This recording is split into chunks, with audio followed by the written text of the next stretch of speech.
आज संसदेत काय झालं माहितीये? केंद्रीय सामाजिक न्यायमंत्री रामदास आठवले भाषण करायला उभे राहिले आणि नीट पेपर फुटीच्या आंदोलनाचा हिरो ठरलेल्या अभिजित दीपके यांच्यावर चक्क कविता ठोकली।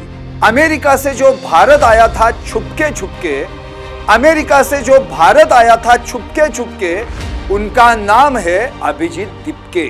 अमेरिका से भारत आया था चुपके चुपके, अमेरिका से जो भारत आया था चुपके चुपके, उनका नाम है अभिजित दीपके। शीघ्रकवी रामदास आठवले यांनी अभिजित दीपके यांच्यावर काय कविता केली आणि 2029च्या निवडणुकीचा काय वादा केला, चला ऐकूयात। अमेरिका से जो भारत आया छुपके छुपके, उनका नाम है अभिजित दीपके। नमस्कार, मी संदीप आणि तुम्ही पाहता एलएस मराठी। भारतात नुकतंच नीट पेपर लीक प्रकरण घडलं। कॉकरोच जनता पार्टीनं त्यावर देशव्यापी आंदोलन छेडलं, संसदेवर मोर्चा काढला, झुरळांनी पोलिसांच्या लाट्याकाट्या खाल्ल्या, पण अखेर शिक्षण मंत्री धर्मेंद्र प्रधान यांचा राजीनामा झाला, आंदोलन यशस्वी झालं आणि अभिजित दीपके रातोरात हिरो झाला। या पेपर फुटी विरुद्ध कठोर कायदा करण्यासंदर्भात संसदेत अँटी पेपर लीक बिल मांडलं गेलं। त्यावर रामदास आठवले बोलायला उभे राहिले आणि त्यांनी त्यांच्या नेहमीच्या शैलीत भाषणाला सुरुवात केली। नीट पेपर हुआ था लीक, उस पर चर्चा करने का यह है वीक। नीट को बीट करने के लिए मोदी सरकार ने यह बिल लाया है। मांगे पूरी होने के बाद छात्रों ने मोदी जी के अभिनंदन का गीत गाया है। नीट पेपर हुआ था लीक और उस पर चर्चा करने का ये आया है हमारे ऊपर, ये चर्चा करने का ये है वीक। नीट को फिट करने के लिए मोदी सरकार ने ये बिल लाया है। नीट को फिट करने के लिए मोदी सरकार ने बिल लाया है और उनकी मांगे पूरी होने के बाद छात्रों ने नरेंद्र मोदी जी के अभिनंदन का गीत गाया है। आणि मग तो मेन पॉइंट आला जिथं त्यांनी अभिजित दीपकेंचा आपल्या भाषणात अर्थात कवितेत उल्लेख केला। अमेरिका से जो भारत आया था छुपके छुपके, अमेरिका से जो भारत आया था छुपके छुपके, उनका नाम है अभिजित दीपके। अभिजित दीपके मेरे समाज का है, अभिजित दीपके आंबेडकरवादी भी है।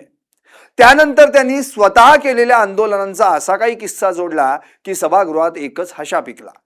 हमने भी लाठी गोलियां खाई है, हमारे ऊपर भी बहुत बार लाठियां चलाई है। जब हम आंदोलन करते थे तब हम भी जोर शोर से बोलते थे, लाठी गोली खाएंगे फिर भी आगे जाएंगे। अगर हम लाठी नहीं खाते थे तो डिप्टी चेयरमैन सर हम इधर तक नहीं आते थे। हमने भी लाठी गोली खाई है।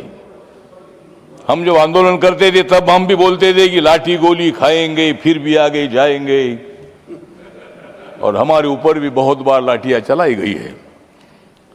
हम भी लाठी नहीं खाते थे तो डिप्टी चेयरमैन सर हम इधर नहीं आते थे।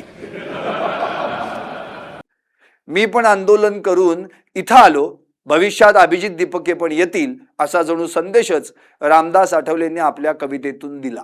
खरं तर आठवले म्हणजे कवितेचं भांडार। या आधी पण त्यांनी गो कोरोना गो, गो गोवा गॉन, मोदीजी मोदीजी अशा कितीतरी शीघ्र कविता ठोकल्या आहेत आणि आज तर थेट अभिजित दीपके यांच्यावर कविता। विषय कोणताही असो, 2 मिनिटात कविता रेडी। कुठे विरोधकांवर टीका, कुठे सरकारला कानपिचक्या, पण शेवटी हशा मात्र पक्का।